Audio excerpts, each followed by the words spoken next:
Ah, he uttered these words in a low tone, swaying and shivering. There in the reddish fire gleams. If any human eye had been watching him, he would have resembled a picture that one could imagine being painted by Rembrandt if Rembrandt had gone mad.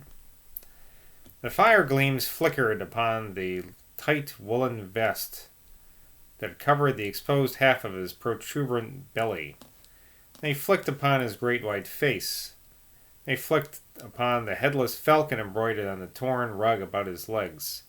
They flickered on his stocking feet, which stuck out grotesquely beyond the end of his diminutive bed. "Why don't you let me see you?" he whined again in a voice that was almost wheedling. And he began suddenly nodding his great head in a manner that suggested the impulse of a powerful dog anxious to appropriate a yet more powerful dog by an obsequious fawning and wagging of its great tail. "Let me see you! Yes, yes, let me touch you with my hands!" It was as if he was addressing a being whose presence he felt much more certainly, much more closely than he felt the pressure of the heraldic rug at which he now began twitching, pinching it with his fingers and thumbs, much as a dying man plays with the bedclothes that cover his nakedness. What he felt in all his pulses was that in this desperate lover of Ninu, this great and lost magician, were to come forth now from behind that reddened smoke and approach his bed, his heart would have become calm as a saint's. It was the tone of that cry. He could not bear it. If he heard it again, his heart would crack. Pity carried to the point was intolerable. He ceased his picking at the rug.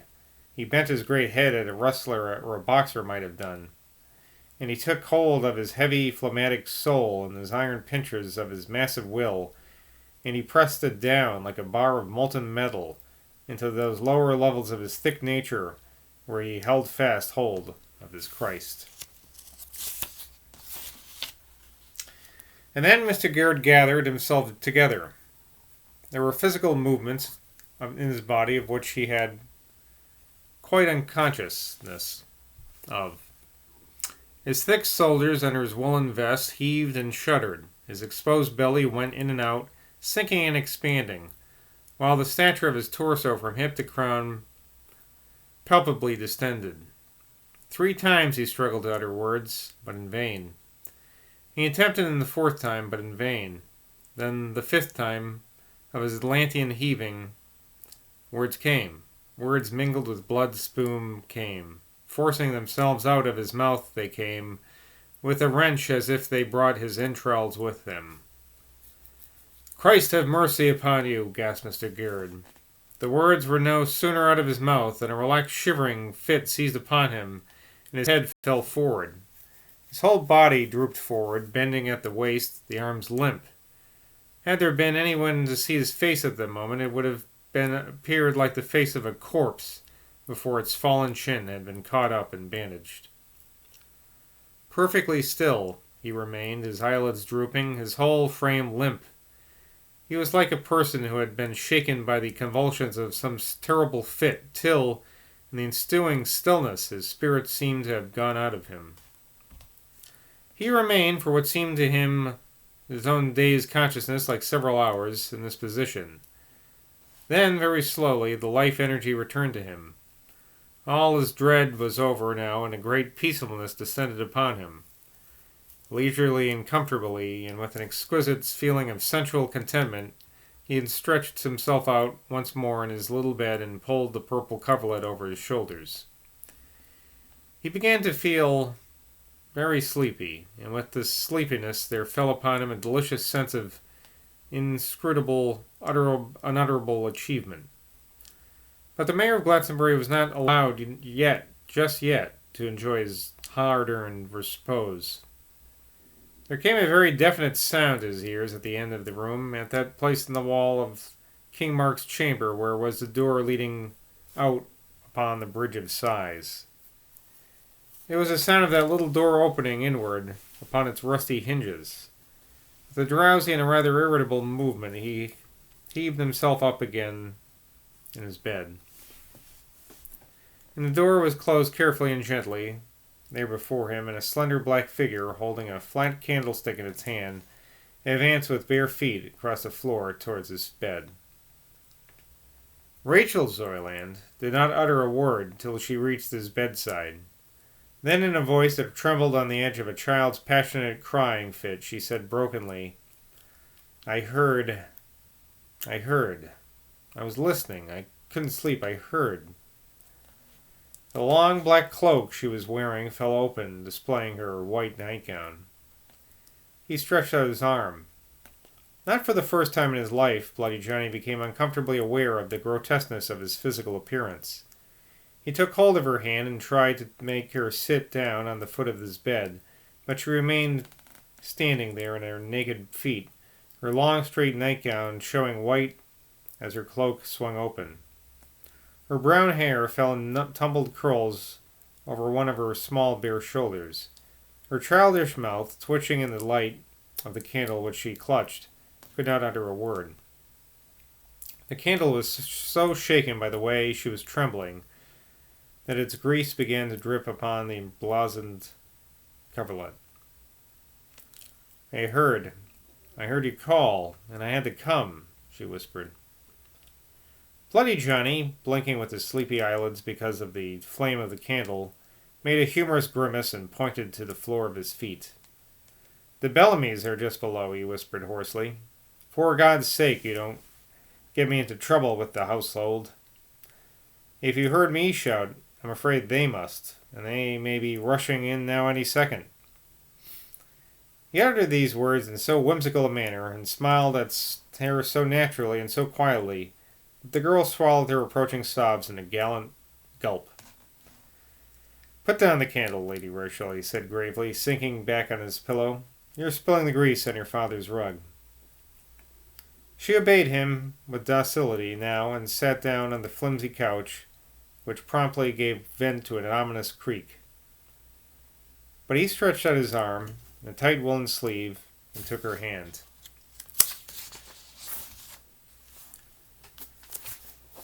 I'll stand your weight, he said, if it stood all my antics. Don't make me go to bed, Miss Crow, she whispered. Let me come and live with you. I read that wrong. Don't make me go to Miss Crow. He looked at her through his half-shut eyelids, while the syllables "Nanu" floated dreamily through his soothed consciousness. It was indeed the first time in Bloody Johnny's life that the indescribable magic of a young girl's identity dominated his mind. It floated forth from everything about her, from the soft brown curls resting on her exposed shoulder, where her cloak had slipped, from the fragrant warmth of her light limbs, from the cold virginal curves of her mouth, from the tiny roundures like water lilies under her nightgown, of her girl's breasts, from the softness about her childish figure that made it different from what a boy would have been, and beyond and above all these, from a flower-like sweetness which emanated rather from her soul than from her body, troubling the senses of Mr. Garrett with an awkward consciousness of the loveliness which all the young leaves and shoots and petals out there in that spring wind must have possessed this Easter night. It would have been erroneous to say that Mr. Garrett experienced any poignant temptation. The appalling struggle he had just been through had left his vital energies at their lowest possible ebb. It would have been possible for the girl to have slid more closer to him than she was, sitting there like a little marble figure at the floor of his couch, and still he would have suffered no carnal stir. Calmly, he allowed himself to drink up his delicate beauty, up her delicate beauty, to drink it up out of the midst of the vast shadowy chamber, as if he were drinking it from a great basin of cold black basalt. Let me come and live with you, Mr. Garrett. Please, please let me, she pleaded in a passionate whisper. He smiled a little. He sighed a little. He pressed her cold fingers tightly, but he gave his big head, as it rested on the pillow, an imperceptible shake. Don't ye say it, girlie, he murmured. Don't ye say it, my pretty. I durst let it. No, I durst let it. but he shall often come to see I. Sure he shall. And see me good, Mr. Barter, and tell he all about thy pretty, pretty images. The tears came to her eyes again, and her mouth began twitching, just as it had done when she first appeared. Tell ye what, wenchie, continued Mr. Gere, deliberately reverting to his old man Montacute Townsend speech. Tell ye what, yes'll ask that fine lad of your'n from Middlezoy to sup with the missus and me, and ye shall come and meet him. You all like that girlie, eh? You like that, won't ye? He felt, rather than saw, the hot young blood rush into her cheeks. Well, well, he murmured. We mustn't tease a good, kind little girl what's come across this cold stones in her bare feet to save an old man from the ghosties. No, we mustn't tease her. But say, what you will, missy, you'll be monstrous pleased with my Miss Crow.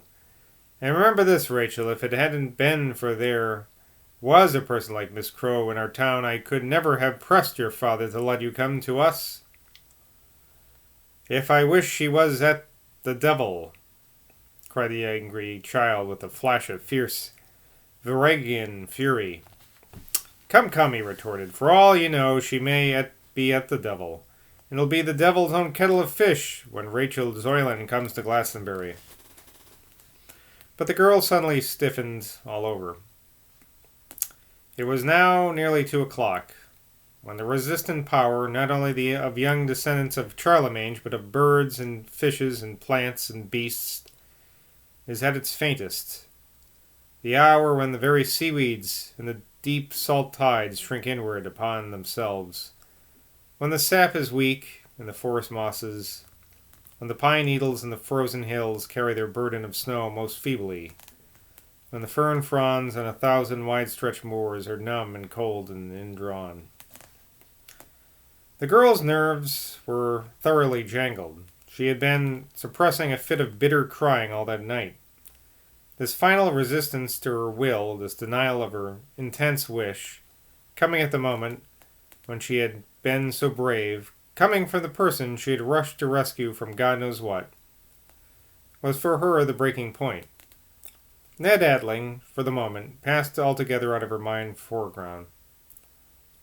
She only wanted one thing just then. To live under this man's roof in Glastonbury. And the man himself, lying there so drowsily before her, was calmly denying her this.